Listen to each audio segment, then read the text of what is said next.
सूरज जी, ये बताइए, इतने सारे ईवीएम मशीन जल गए, इसका जिम्मेदार कौन है और जनता सरकार से क्या सवाल पूछ सकते हैं? देखिए, सबसे पहले तो मैं ये बताऊंगा कि यह आग कब लगी। 11 से 12 जून 2026 के दौरान कोलकाता के न्यू एडमिनिस्ट्रेटिव बिल्डिंग में भीषण आग लग गई। इसी इमारत में लगभग 3000 से 4000 ईवीएम इलेक्ट्रॉनिक वोटिंग मशीन रखी हुई थी और इनमें से कुछ आग में जल गई। आपको पता है एक इंटरेस्टिंग बात क्या है? रिपोर्ट के अनुसार आग में प्रभावित हुए ईवीएम हाल ही में हुए पश्चिम बंगाल विधानसभा चुनाव में इस्तेमाल की गई मशीनें थी। इस ईवीएम का इस्तेमाल पश्चिम बंगाल में जो चुनाव हुआ उसमें इस्तेमाल किया गया था। ऐसा कहा गया कि इन्हें चुनाव के बाद नियमों के अनुसार सुरक्षित स्टोरेज में रखा गया था, लेकिन आज पता चला कि वह कितने सुरक्षित जगह पर रखा हुआ था। और एक और इंटरेस्टिंग बात पता है क्या है? ये ईवीएम 10 विधानसभा क्षेत्रों में इस वर्ष हुए विधानसभा चुनाव में इस्तेमाल हुए थे। कुछ रिपोर्ट के अनुसार उसी स्टोर में 2024 के लोकसभा चुनाव से संबंधित 5 निर्वाचन क्षेत्रों की ईवीएम भी रखी गई थी, क्योंकि उनसे जुड़े चुनाव याचिका के मामले लंबित थे। वहीं पुलिस, फोरेंसिक टीम और चुनाव अधिकारियों ने जांच शुरू कर दी है। कुछ नेताओं ने इसे साजिश भी कहा है, लेकिन जांच पूरी होने से पहले कुछ नहीं कहा जा सकता है। लेकिन कई सवाल जरूर उठते हैं। क्या यह शॉर्ट सर्किट या फिर तकनीकी खराबी थी? क्या फायर सेफ्टी में लापरवाही हुई?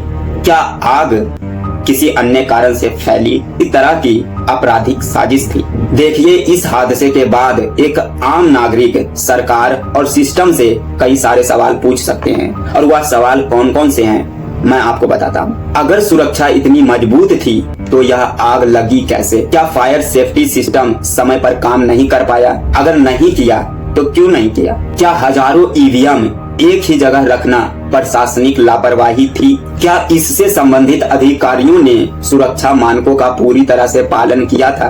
क्या स्टोर रूम का नियमित सुरक्षा ऑडिट और फायर ऑडिट हुआ था?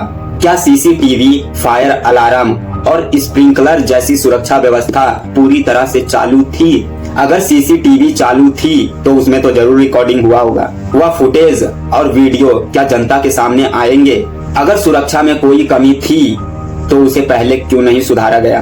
क्या इस घटना के लिए किसी अधिकारी की जवाबदेही तय होगी या फिर यह मामला सिर्फ जांच तक ही सीमित रह जाएगा? क्या जांच रिपोर्ट पूरी तरह पारदर्शिता के साथ जनता के सामने रखी जाएगी? क्या भविष्य में ऐसी घटनाओं को रोकने के लिए कोई नई व्यवस्था लागू की जाएगी? क्या महत्वपूर्ण चुनावी उपकरणों के लिए मौजूदा सुरक्षा प्रोटोकॉल पर्याप्त है या फिर नहीं? क्या आपातकालीन प्रतिक्रिया समय पर और प्रभावी थी या फिर नहीं? अगर यह घटना थी तो इसका जिम्मेदारी कौन लेगा? क्या सरकारी रिकॉर्ड और चुनावी उपकरणों की सुरक्षा व्यवस्था की स्वतंत्रता समीक्षा कराई जानी चाहिए? क्या जनता का भरोसा बनाए रखने के लिए पूरी जांच और सुधार प्रक्रिया सार्वजनिक की जाएगी, ताकि जनता को ये पता चल सके कि यह आग कैसे लगी? क्या किसी ने जानबूझकर आग लगाया या फिर यह एक हादसा था? कैसे पता चलेगा? और यह लोगों के सामने आना बहुत जरूरी है।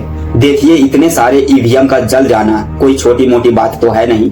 इतने सारे ईवीएम कैसे जले, ये लोगों के सामने आना बहुत जरूरी है, क्योंकि सिस्टम पर कई सारे सवाल खड़े होते हैं। पता चले इधर लोग सच्चाई का इंतजार कर रहे हैं और उधर सबूत सारे मिटा दिए जाएं। जिस रूम में ईवीएम मशीन था उस रूम में तो जरूर सीसीटीवी कैमरा लगा होगा और चल भी रहे होंगे, तो उसका वीडियो और फुटेज जनता के सामने लाइए। और अगर नहीं भी चल रहा था तो क्यों नहीं चल रहा था? ये बहुत बड़ा लापरवाही है। और मैं लोगों से भी ये कहना चाहूंगा कि आप ये जानकर रहिए कि यह आग लगी तो लगी कैसे।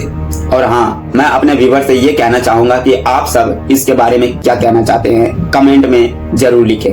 मिलते हैं एक नई वीडियो के साथ, तब तक के लिए थैंक यू। जय हिंद, जय भारत।